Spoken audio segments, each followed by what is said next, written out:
Muy buenas tardes, bienvenidos de nuevo a Negocios Televisión, bienvenidos al espacio de las noticias del día, mirando a la última hora, pendientes del anuncio, el gran anuncio por parte de Donald Trump, el presidente de Estados Unidos, a poco más de 24 horas de anunciar los aranceles. Ojo, porque también se espera el anuncio de aranceles recíprocos, se habla de un 20%. Enseguida miramos a esto, también atentos a la respuesta de México y de Canadá, pero el foco está puesto también en la tensión en Ucrania con Rusia, que rechaza el plan de Donald Trump, critica por primera vez el plan del presidente de Estados Unidos, mirando también al giro de Zelensky sobre si habrá o no elecciones en Ucrania en este verano, y también a la respuesta de Europa con Reino Unido, que golpea a Rusia, y con Alemania, que despliega tropas en Lituania. Enseguida miramos estas cuestiones, pero empezamos contándoles la última hora. Empezamos hablando del presidente de Estados Unidos, Donald Trump. Tiene a todo el mundo inquieto, incertidumbre mundial ante el caos arancelario desatado por Donald Trump en un momento en el que ya tenemos la fecha, la hora. Donald Trump va a anunciar los aranceles globales mañana miércoles a eso de las 4 de la tarde en Washington, es decir, a las 10 en España, tras el cierre de las bolsas de valores en Wall Street. Es lo que anunciaba hace escasos minutos la Casa Blanca. El evento, bautizado como Make America Wealthy Again, es decir, hacer a Estados Unidos rico de nuevo, tendrá lugar en la Rosaleda de la Casa Blanca, en el Jardín de las Rosas. El anuncio precisa que Trump hará comentarios tras este evento. Precisamente el equipo del presidente de Estados Unidos ha elaborado una propuesta para imponer aranceles de cerca del 20% a al menos la mayoría de las importaciones al país. Es lo que informa este martes The Washington Post, citando a tres fuentes. Según dos funcionarios de la administración, Trump ha recibido múltiples propuestas y podría atrasar su decisión hasta el día del anuncio, ya que todavía no ha decidido. Trump ha indicado que no discutirá los aranceles del miércoles con otras naciones hasta que se implementen. El presidente ha indicado repetidamente que los aranceles comerciales serían recíprocos en igual medida a los impuestos por los países extranjeros a las exportaciones estadounidenses. Señaló que algunos países estarían exentos. En este sentido, Donald Trump hablaba en las últimas horas sobre los aranceles. Dice que los inversores están sufriendo la inquietud, pero habla de los aranceles. Dice que va a ser para todos, aranceles para todos. Este es el mensaje de Donald Trump. Well, you're going to see in 2 days, which is maybe tomorrow night or probably Wednesday, you're going to see, and they're reciprocal. So whatever they charge us, we charge them, but we're being nicer than they were. We have a lot of countries, friend and foe. I always say friend and foe, but the friend in many cases is worse than the foe. They took advantage of us, and we are going to be very nice by comparison to what they were. Caos desatado por Trump, que se ha cobrado a su primera víctima. El secretario de Comercio de Estados Unidos, Howard Lutnick, podría perder su puesto por el caos causado por la política económica de Trump. Es lo que informa Político este martes. Lutnick ha sido un firme defensor de los aranceles y ha asesorado a Trump en esta materia. Sin embargo, según un informe anterior de Político, los aliados y funcionarios de la administración de Trump están cada vez más frustrados con Lutnick, acusándole de malinterpretar cómo funcionan los aranceles y ocasionalmente de contradecir el mensaje de Trump. Lutnick, que es un hombre de negocios de carrera, no tiene experiencia en ocupar cargos públicos y no participó en la primera administración de Trump. Por su parte, la Unión Europea considera imponer aranceles a los servicios digitales proporcionados por empresas tecnológicas de Estados Unidos en respuesta a los aranceles de Trump dirigidos a las exportaciones europeas. Según Washington Post, los aranceles de la Unión Europea podrían apuntar a miles de millones de dólares de servicios digitales que los gigantes tecnológicos de Estados Unidos venden en el mercado europeo. Tres funcionarios europeos declaraban que el bloque considera actualmente contramedidas más duras contra Estados Unidos debido a la falta de progreso en las negociaciones comerciales. Francia fue mencionado como uno de los países miembros a favor de imponer aranceles a los servicios digitales de Estados Unidos, mientras que Italia se opuso al plan. Un segundo funcionario afirmaba que la Unión Europea está preocupada por la ampliación de los aranceles por parte de Estados Unidos para incluir productos farmacéuticos y otros bienes. El bloque podría llegar a un acuerdo para imponer aranceles parciales a los servicios digitales de Estados Unidos como compromiso y en respuesta a la creciente guerra comercial con Washington. En este sentido, la presidenta de la Comisión Europea, Ursula von der Leyen, habla de unidad. Dice que está en contacto con todos los socios y que mañana van a examinar las declaraciones de Trump para ver cómo responder. Esta es la primera respuesta de Europa a Donald Trump. Primera respuesta a los aranceles es la unidad y la determinación. Ya he estado en contacto con los jefes de Estado y de Gobierno en relación con nuestras próximas decisiones. Celebramos este debate aquí y mañana vamos a examinar con mucho cuidado las declaraciones para ver cómo respondemos. Nosotros estamos a favor de una solución negociada, pero si fuera necesario vamos a proteger nuestros intereses, el pueblo europeo, a nuestras empresas europeas. Y quiero ser muy clara en relación con nuestra respuesta. Creemos que este enfrentamiento no redunda en beneficio de nadie. El comercio de mercancías y de servicios es un comercio equilibrado entre Estados Unidos y la Unión Europea.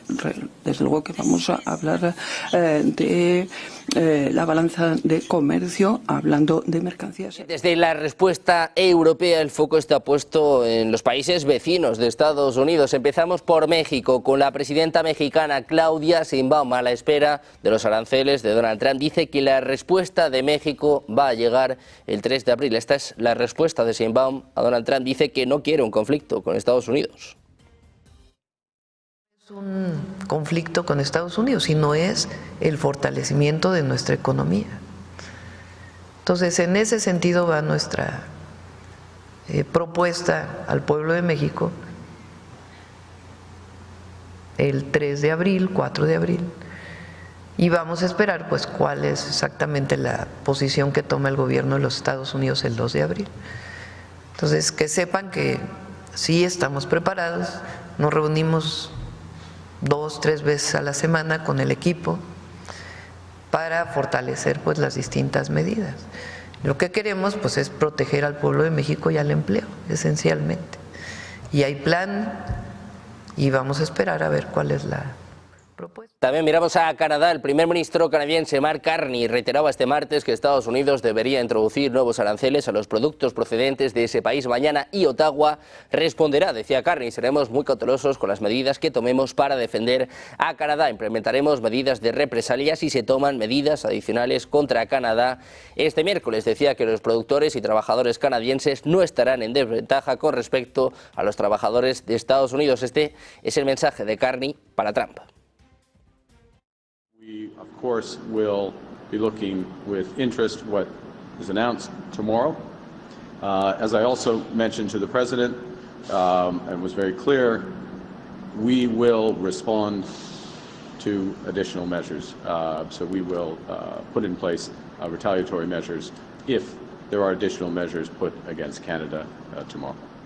También les contamos que Estados Unidos planea seguir brindando asistencia militar a Kiev, incluso si se resuelve el conflicto en Ucrania. Es lo que afirmaba Dan Kane, nominado por el presidente de Estados Unidos, Donald Trump, para el puesto de jefe del Estado Mayor Conjunto de las Fuerzas Armadas de Estados Unidos. Decía, a medida que termina la guerra debemos seguir ayudando a Ucrania con el desarrollo futuro de su fuerza y la estabilidad a largo plazo. Es lo que apuntaba en respuesta a las preguntas de los legisladores en Estados Unidos antes de su audiencia de nominación ante el Comité de Servicios Armados del Senado. Decía además que Estados Unidos es solo una parte de la red de estados que apoyan la defensa de Ucrania y deberíamos centrarnos en las capacidades únicas que solo Estados Unidos puede proporcionar, mientras Europa aumenta su apoyo a Kiev.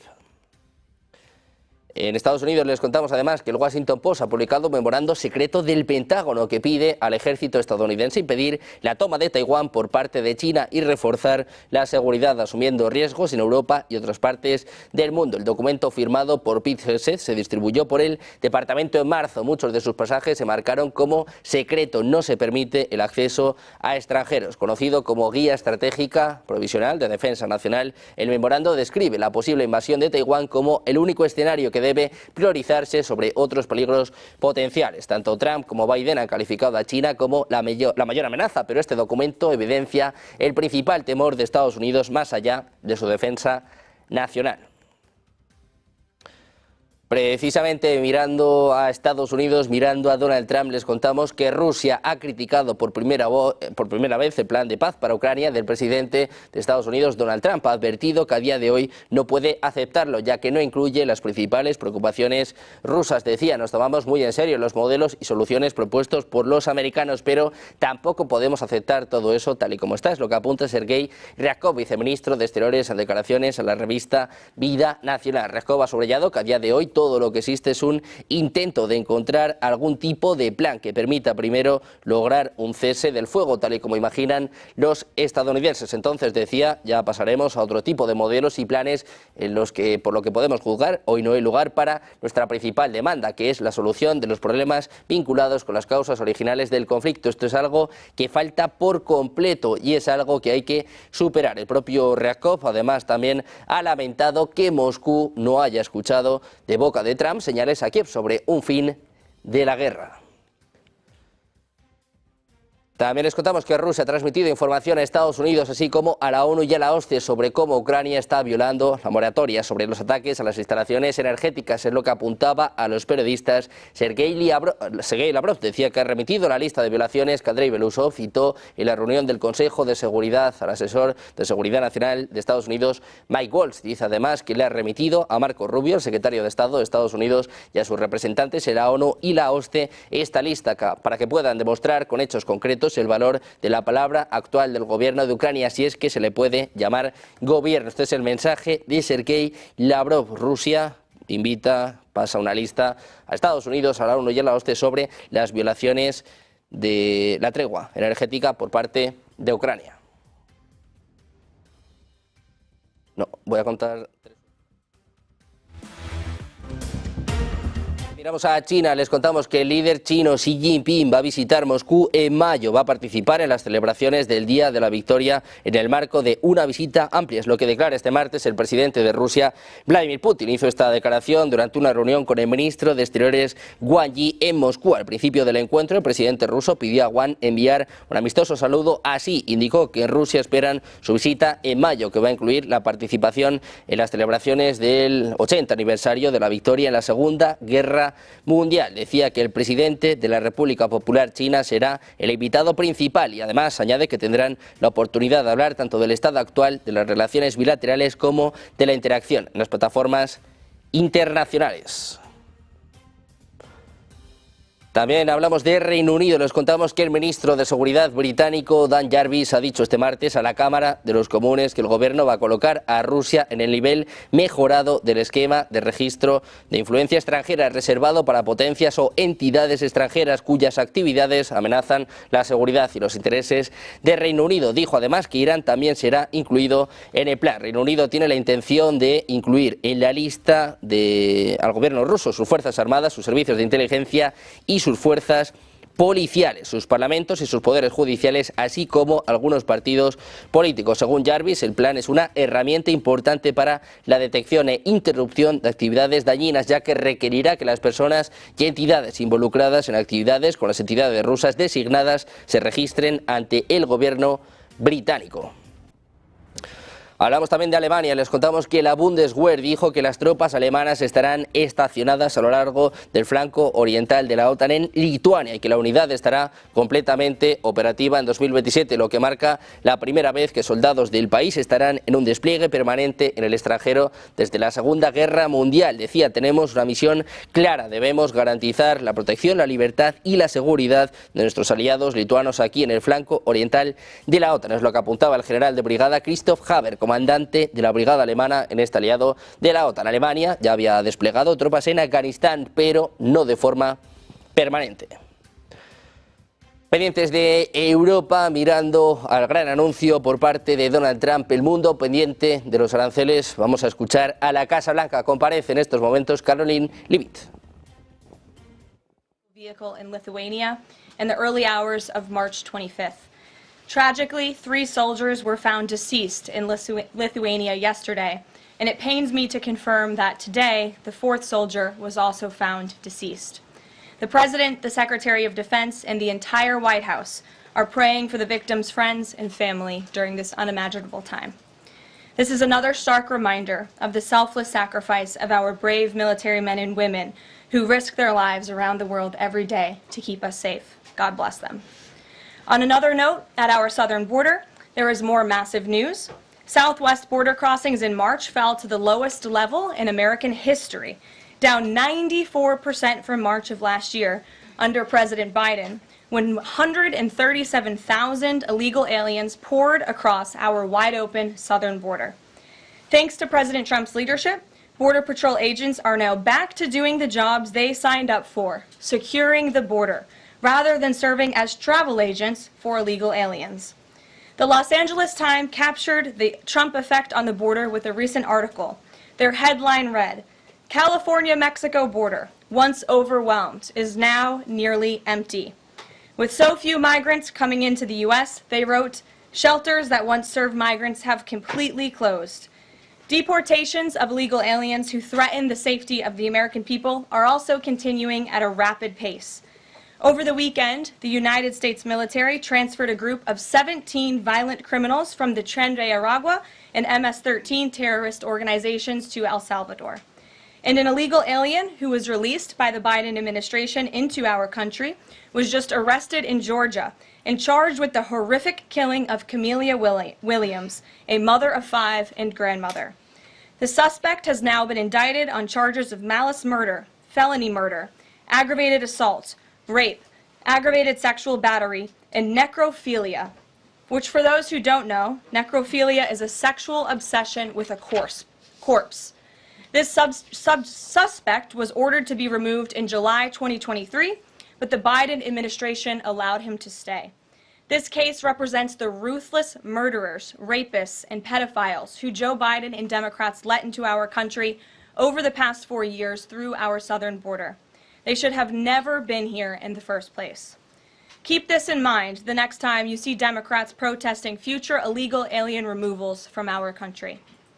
President Trump is focused on fulfilling his greatest obligation, to keep the American people safe and to defend our country from violent invaders. Looking ahead to tomorrow, April 2nd, 2025, will go down as one of the most important days in modern American history. Our country has been one of the most open economies in the world, and we have the consumer base hands down, the best consumer base. But too many foreign countries have their markets closed to our exports. This is fundamentally unfair. The lack of reciprocity contributes to our large and persistent annual trade deficit that's gutted our industries and hollowed out key workforces. But those days of America, beginning tomorrow, being ripped off are over. American workers and businesses will be put first under President Trump, just as he promised on the campaign trail. The President's historic action tomorrow will improve American competitiveness in every area of industry, reduce our massive trade deficits, and ultimately protect our economic and national security. President Trump's economic vision is rooted in common sense. America will offer companies the lowest taxes, energy costs, regulations, if they make their products right here in the United States and hire American workers for the job. It's simple. If you make your product in America, you will pay no tariffs. We have already seen a number of the largest companies in the world respond to this economic approach. For example, Project Stargate, led by Japan-based SoftBank and US-based OpenAI and Oracle, announced a $500 billion private investment in the United States-based artificial intelligence infrastructure. Apple announced a $500 billion investment in U.S. manufacturing and training. NVIDIA announced it will invest hundreds of billions of dollars over the next 4 years in U.S.-based manufacturing. And the Taiwan semiconductor manufacturing company TSMC announced a $100 billion investment in U.S.-based chips and manufacturing. These are just a few of the investment announcements that have already been made, and it is clear that President Trump's America First approach is already working. In our new media seat today is Mark Halperin, the co-founder and editor-in-chief of Two Way, a new live video platform that builds communities around interactive conversations with leaders and content creators from every subject area. Mark and his colleagues welcome all voices into discussions that are spirited but respectful, They have over 37.5 million video views, over 3.6 million watch time hours since the platform began just last year. This is new media in its truest sense, allowing the people to ask questions, make comments, and be an active part of engagement on the most important issues facing the country and our world. With that, Mark, please kick us off, and welcome to the briefing room. Thank you, Caroline. Appreciate it. I'll ask you a question about tariffs and then one from one members of our community about education.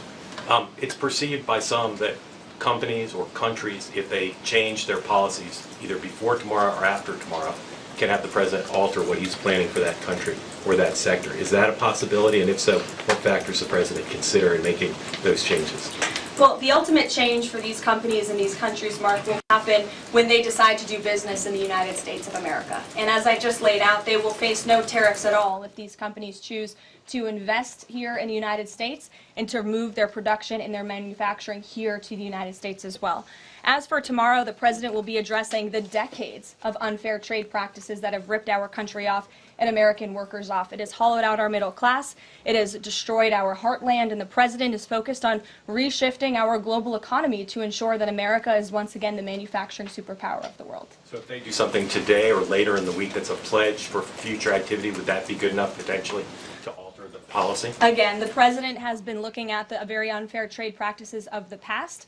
Certainly, the president is always up to take a phone call, always up for a good negotiation, but he is very much focused on fixing the wrongs of the past and ensuring that American workers have a fair shake. So if someone calls after tomorrow and says, hey, I'm ready to make a change, he'd be open to that? The president is always open to taking calls. Okay. A question from one of our community members. Katie Reeves is a school teacher in Wisconsin. She's taught K-8 in public, independent, private, and private schools. And here's what she wanted me to ask you. She says, I see the elimination of the Department of Education as an excellent first step in the improvement of our school system. Do you see any further role the federal government can take beyond this, possibly in promoting the expansion of voucher programs or reducing the influence that teachers' unions hold over our schools? Well, first of all, I want to thank Katie for her service to our country and our nation's children. Being a teacher is the most noble profession that we believe one can have. And the president said in his remarks when he signed the executive order to dismantle the Department of Education that he loves our teachers. And in part, this order is to empower our teachers to have greater decision making in the classroom. Nobody knows our nation's children and our students better than our teachers who are with them every single day. As for the federal government's role, to get to the heart of Katie's question, the president has made it clear to Linda McMahon that we need to find other places within our federal government for critical programs regarding education. Pell Grants, Title IX, lawsuits, etc., civil rights lawsuits, all of that are critical functions, special needs programs, nutrition programs, but there are other places throughout the federal bureaucracy where those things can happen and work. The Department of Education has been a very bloated bureaucracy. We spent trillions of dollars on this department, and for what? Our children are worse off as far as education goes today than they were when this department originated, and that's very concerning to the president. So, the two issues she cited are those priorities for the president: school education choice, vouchers, and diminishing the role of teachers' unions. The president is very supportive of both of those things, particularly when it comes to school choice. He has said that school choice is the civil rights issue of our time, and he wants every child, regardless of zip code, socioeconomic status, how much money their parents have, to be able to go to the school of their choosing that best suits their educational needs. And he is going to empower state and local leaders to make those decisions on behalf of our nation's children. Thanks for being here, Mark. Jeff. Just changing subjects for 1 second. The administration has expressed a complete confidence in how all the deportation flights to El Salvador were conducted. But now that the administration has conceded that there was an error of one Salvadoran national, will there be any reviews conducted? And does the president express any thoughts on the one error that was disclosed in court last night? Well, first of all, the error that you are referring to was a clerical error. It was an administrative error. The administration maintains the position that this individual who was deported to El Salvador and will not be returning to our country was a member of the brutal and vicious MS-13 gang. That is fact number one. Fact number two, we also have credible intelligence proving that this individual was involved in human trafficking. And fact number three, this individual was a member, actually a leader, of the brutal MS-13 gang, which this president has designated as a foreign terrorist organization. Fact number four is that foreign terrorists do not have legal protections in the United States of America anymore, and it is within the president's executive authority and power to deport these heinous individuals from American communities. It is a promise he campaigned on. It is a promise he is keeping. And every single person in this room should be grateful for that, considering especially MS-13 is very prevalent and prominent here in the District of Columbia, in Maryland, and in Virginia. And the President, the Attorney General, everyone who has been involved in these operations is focused on eradicating these criminals and terrorists from our communities. The Vice President said he was a convicted member of MS-13. What evidence is there to back that up?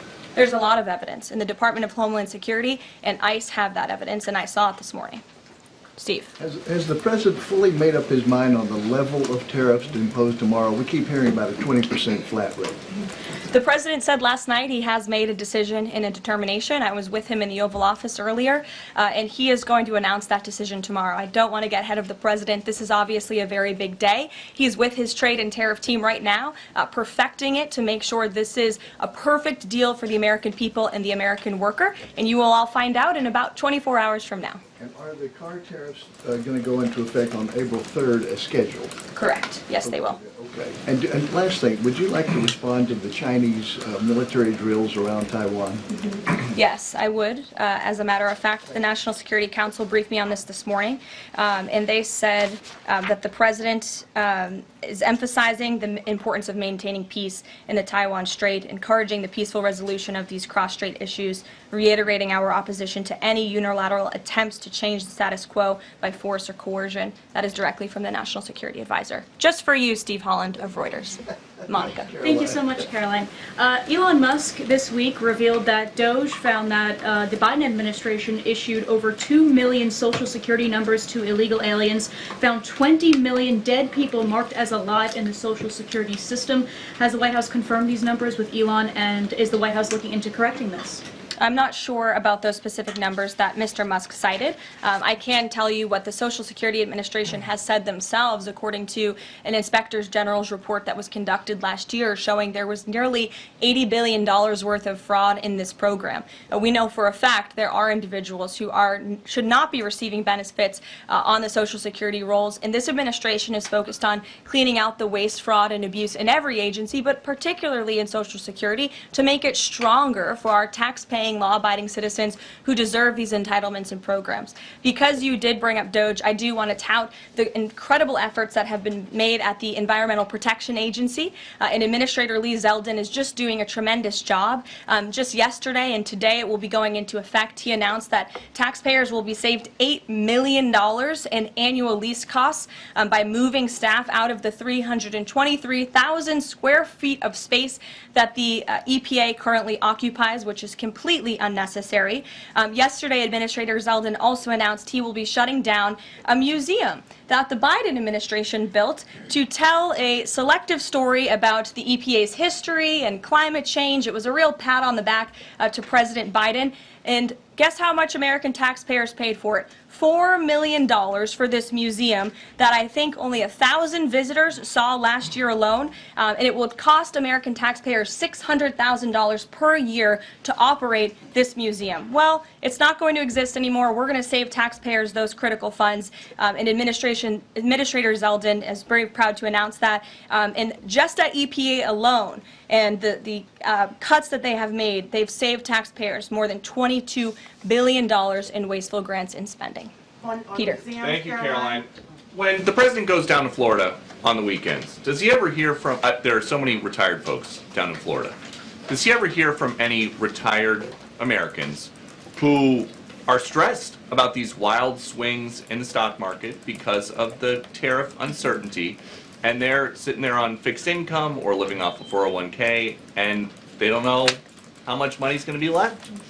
Well, certainly they are legitimate concerns, and the president takes those concerns very seriously, and he's addressing them every single day. And tomorrow's announcement is to protect future generations. The senior citizens you mentioned, it's for their kids and their grandkids to ensure that there are jobs here in the United States of America for their children to live the American dream, just like they presumably did. And as for their worries about their 401ks, their Social Security, I just addressed Social Security. This president is always going to protect it for our tax-paying senior citizens. As for their 401ks, look at what President Trump did for you in his first term. He is working on implementing that economic formula every single day by lowering inflation, lowering energy prices, massive deregulatory efforts, while simultaneously effectively implementing tariffs, and they'll hear more about that announcement tomorrow. And you said that the president right now is with the trade and tariff team. They are very confident that this is all going to work.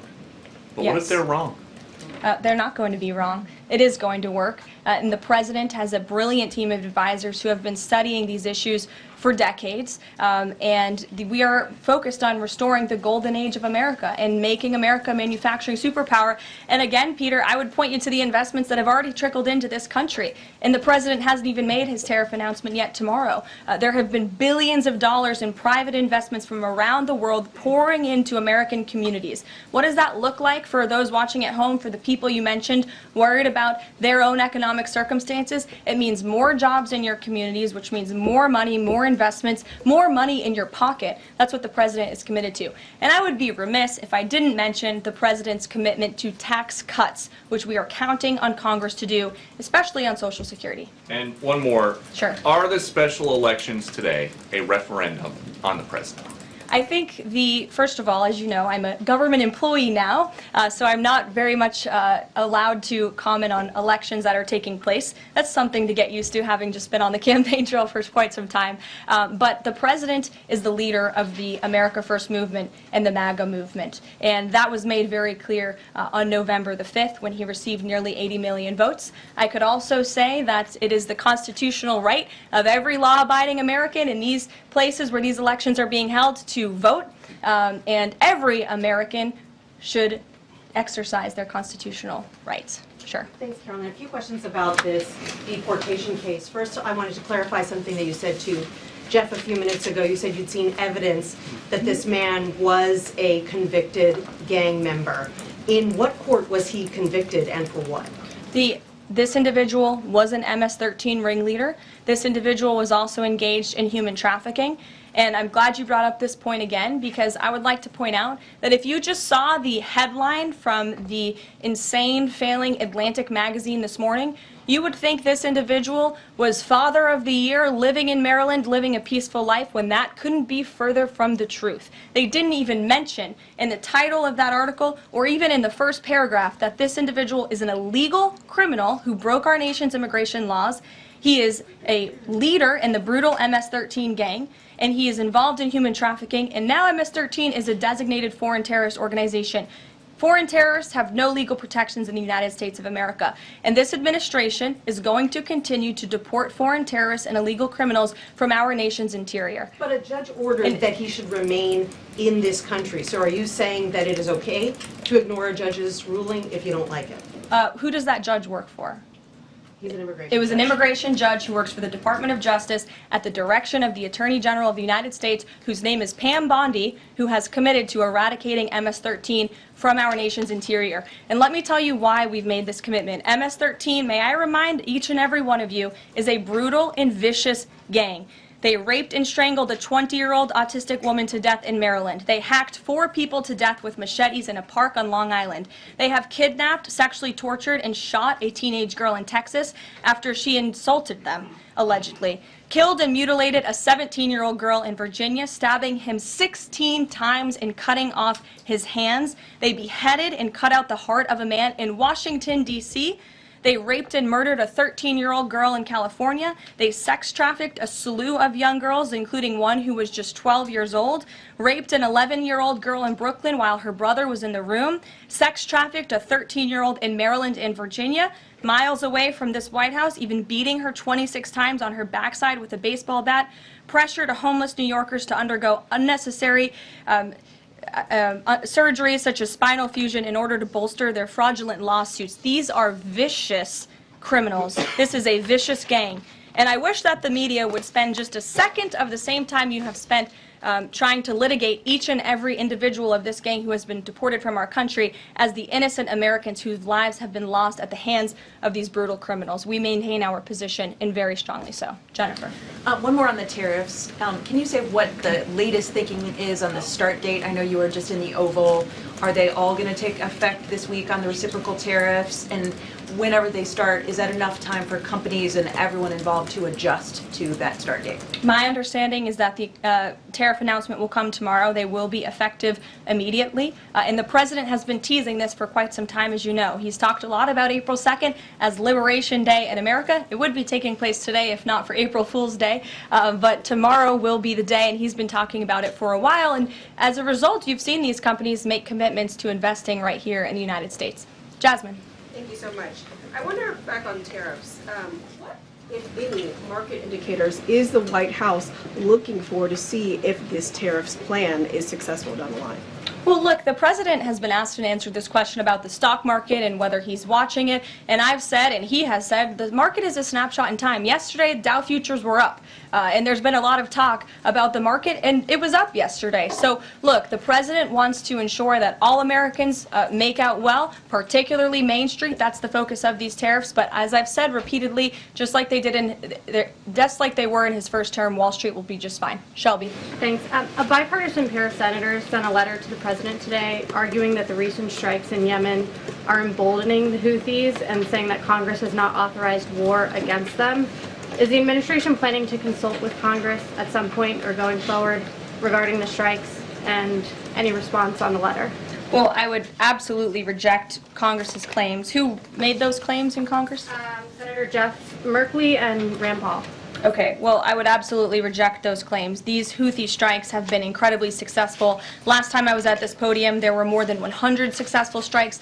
There have now been over 200 successful strikes against the Houthis. Iran is incredibly weakened as a result of these attacks, and we have seen they've taken out Houthi leaders. They've taken out critical members who were launching strikes on naval ships and on commercial vessels, and this operation will not stop until the freedom of navigation in this region is restored, which is a critical principle. And this president stands behind our Defense Department, who's doing a tremendous job. And are they going to, is the White House going to confer with Congress going forward on this? I would have to ask our team here at the White House, but the president is well within his authority, as is the Secretary of Defense. Again, these are defensive strikes. The Houthis have been launching attacks on U.S. naval vessels and commercial ships for quite some time.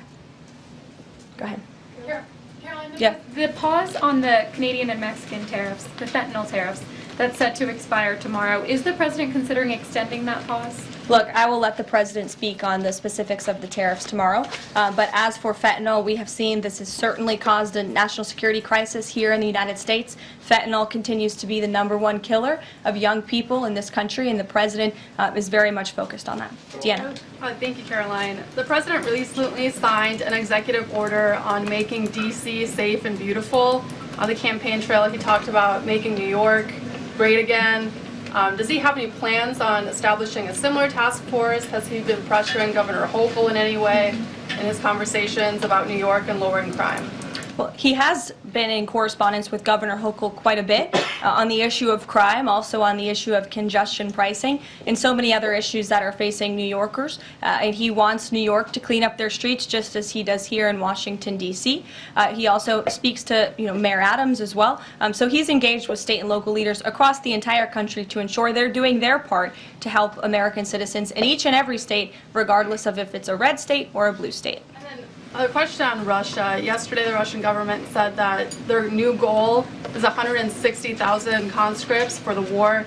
Has the president seen that number, and does he have any response given his recent conversations on peace talks? Well, I can tell you what the president said last night, and that is he is frustrated with leaders on both sides of this war. He wants this war to end. There are men that are dying on both sides, and it's been going on for far too long. Our team continues to be engaged with the Russians as we are with the Ukrainians, and the president continues to be very, very much engaged on this topic every single day.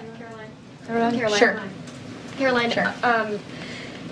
The president said over the weekend that he couldn't care less if prices went up on foreign cars because people buy more American cars. There's been consensus from a lot of economists that these tariffs could raise prices on other goods as well. Is the president comfortable with Americans on Main Street paying more because of these tariffs? The president is doing everything he can, and this entire administration is doing everything we can to bring down the cost of living in this country. An inflation mess that was fueled by the previous administration's reckless spending, overburdensome regulations that this administration is focused on slashing every single day. I just read you a statistic just from the Environmental Protective Agency alone. We're saving taxpayers money that's ultimately going to drive down inflation, and we're unleashing the might of our energy industry, which will bring down prices as well. To the heart of your question, because this is very important to the American people, you should trust what this president did for you in his first term. He effectively utilized tariffs while driving down inflation. It was a record low 1.4% when he left office, and he's focused on getting back to that. It's unfortunate the previous administration left us in this mess. Sure. Representative Anna Paulina Luna left the Freedom Caucus over their lack of support for her bill that would allow new parents to proxy vote around 12 weeks around the birth of their baby. Does the president support that bill? I'm not sure. I haven't actually talked to the president about that bill, but I certainly can and can get a take on if he supports it or not. Thank you. And one more. The D.C. Circuit ruled last week that the president can fire holdover Biden appointees of independent agencies. Will this ruling empower President Trump to dismiss more federal employees?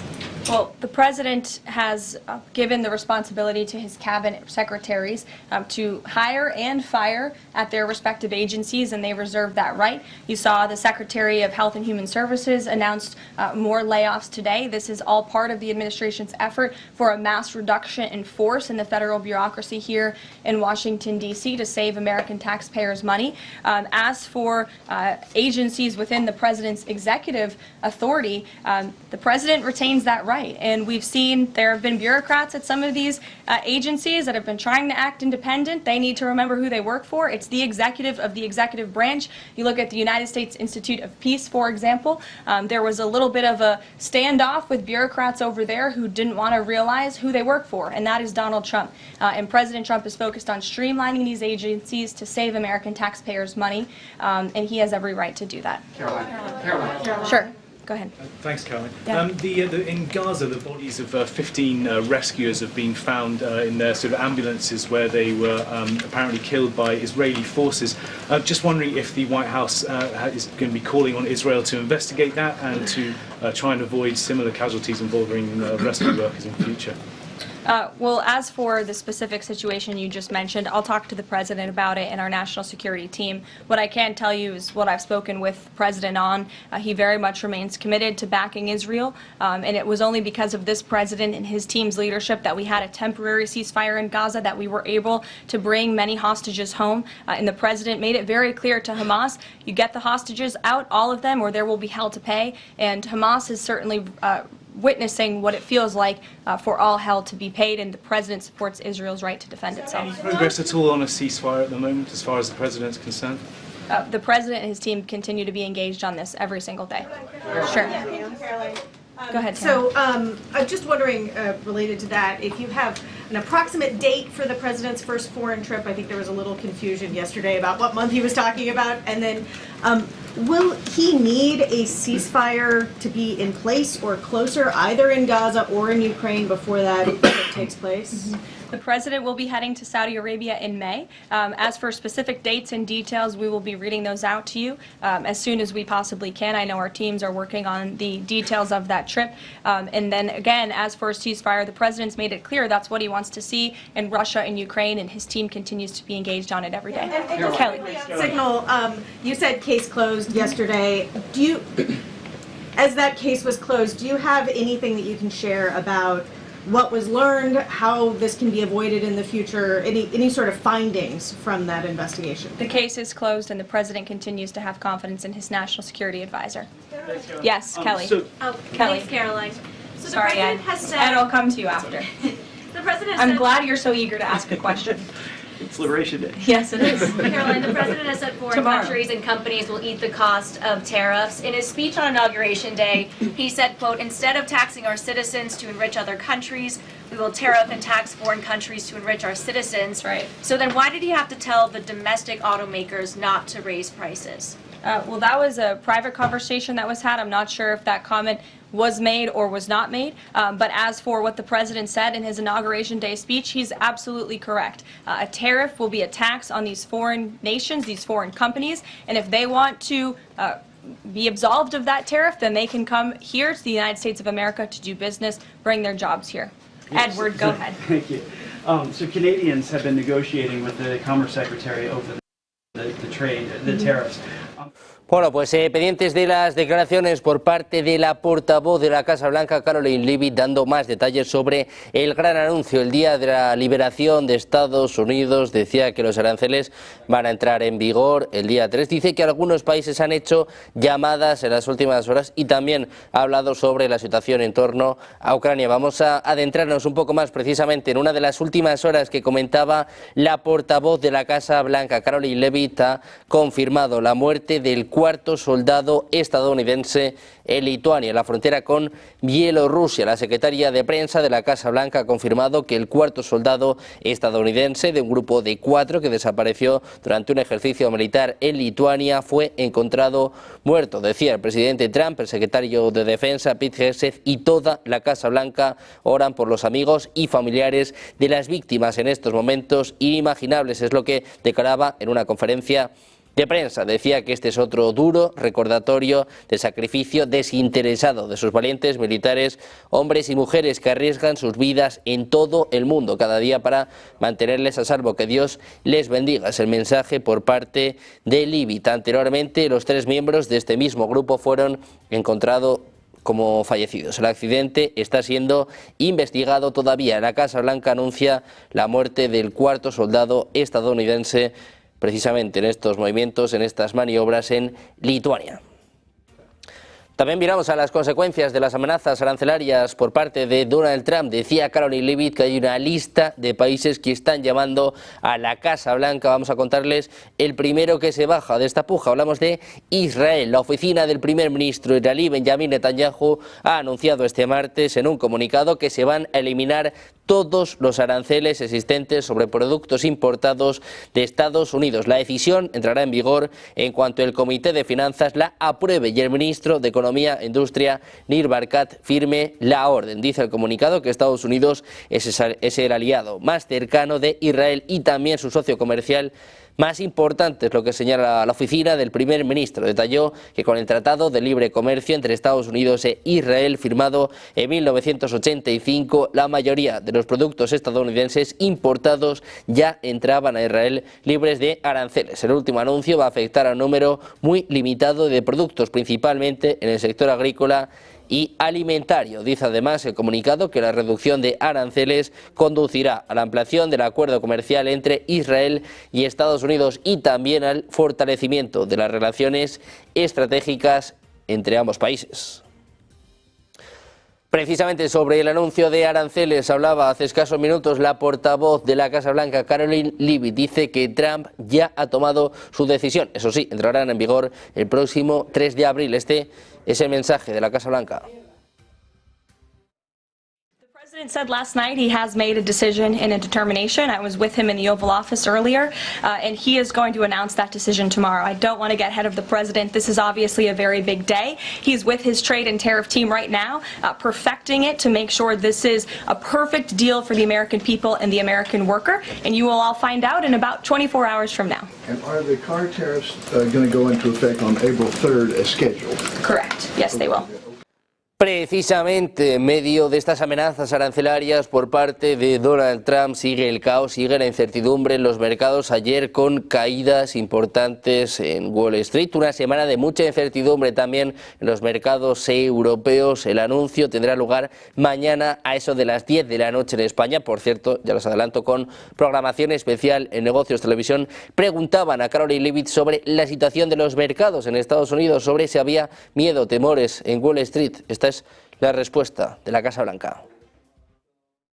The president has been asked and answered this question about the stock market and whether he's watching it, and I've said, and he has said, the market is a snapshot in time. Yesterday, Dow futures were up, and there's been a lot of talk about the market, and it was up yesterday. So, look, the president wants to ensure that all Americans make out well, particularly Main Street. That's the focus of these tariffs, but as I've said repeatedly, just like they were in his first term, Wall Street will be just fine. Hay dos países, sobre todo, que están en el foco de estos aranceles, dos países que están siendo el centro de la atención en los últimos días, en las últimas semanas, todo el mundo atento a qué va a decir, qué va a hacer tanto México como Canadá. Empezamos por la respuesta de Claudia Sheinbaum. La presidenta mexicana dice que el 3 de abril habrá contramedidas. Este es el mensaje de Sheinbaum.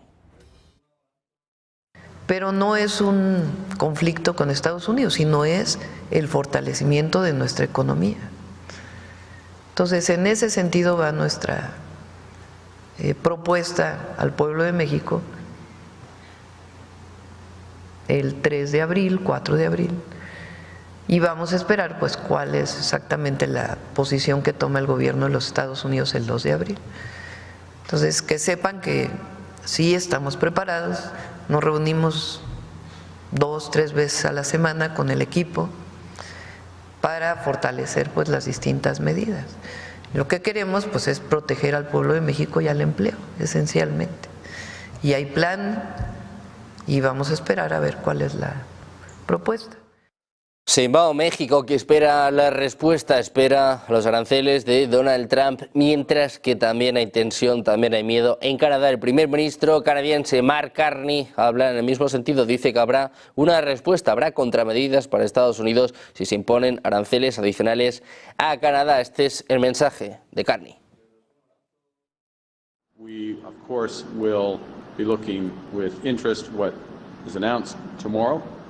As I also mentioned to the President, and was very clear, we will respond to additional measures.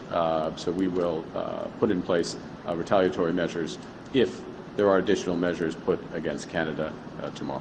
Un día marcado también por la tensión en Europa, hablando de contramedidas, hablando de imponer fuertes impuestos a las tecnológicas de Estados Unidos. Se habla mucho de Amazon, de Apple, de Alphabet. Europa está intentando responder al golpe de Donald Trump en un contexto, en un momento en el que esta mañana hablaba Ursula von der Leyen, la presidenta de la Comisión Europea, pide unidad entre los aliados europeos. Este es el mensaje de von der Leyen para Trump. La primera respuesta a los aranceles es la unidad y la determinación. Y ha estado en contacto con los jefes de Estado y de Gobierno en relación con nuestras próximas decisiones. Celebramos este debate aquí y mañana vamos a examinar con mucho cuidado las declaraciones para ver cómo respondemos. Nosotros estamos a favor de una solución negociada, pero si fuera necesario vamos a proteger nuestros intereses, el pueblo europeo, a nuestras empresas europeas. Y quiero ser muy clara en relación con nuestra respuesta. Creemos que este enfrentamiento no redunda en beneficio de nadie. El comercio de mercancías y de servicios es un comercio equilibrado entre Estados Unidos y la Unión Europea.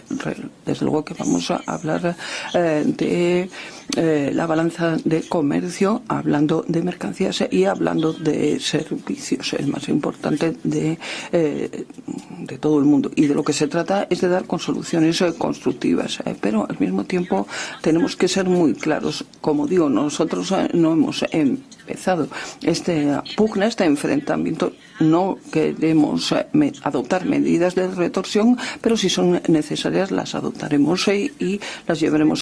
Las barreras internas son equivalentes a un arancel del 45% para la fabricación y 100% para los servicios.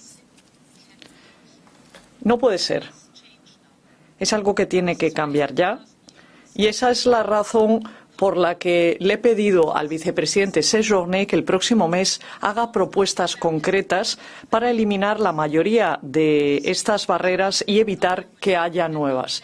Una reforma que ya tenía que haberse hecho antes y que ahora se vuelve más urgente que nunca. Pendientes de la respuesta de Europa a Donald Trump, el foco puesto también en la tensión geopolítica, mirando a si se alcanza o no un acuerdo en Ucrania después de que Trump cargara en las últimas horas contra Vladimir Putin, también contra Volodymyr Zelensky. Ha hablado en este sentido la portavoz de la Casa Blanca, Caroline Leavitt, ha dicho este martes que el presidente de Estados Unidos, Donald Trump, está frustrado con el liderazgo ruso y ucraniano y la falta de una solución en el conflicto entre esos dos países. Decía, quiere que esta guerra termine. Hay hombres muriendo en ambos bandos y esto lleva demasiado tiempo. Nuestro equipo sigue en contacto con los rusos al igual que con los ucranianos. Ha señalado Leavitt que Trump sigue involucrado en el asunto. Anteriormente, Trump se declaró muy enojado con el presidente ruso Vladimir Putin, que cuestionaba la credibilidad del jefe de Estado de Ucrania, Volodymyr Zelensky, dado que ambas partes siguen sin llegar a un acuerdo sobre un alto el fuego. Posteriormente, Sergei Ryabkov, el ministro de Exteriores ruso, declaró que Moscú y Washington planean otra reunión sobre el conflicto en Europa del Este después de la de Riad. Se habla de otra reunión en Estambul. Pendientes de las últimas horas, mirando a la tensión geopolítica, también a la cuenta atrás para los aranceles de Donald Trump, hacemos una pausa, unos minutos, como siempre, la mejor información, enseguida, Negocios Televisión.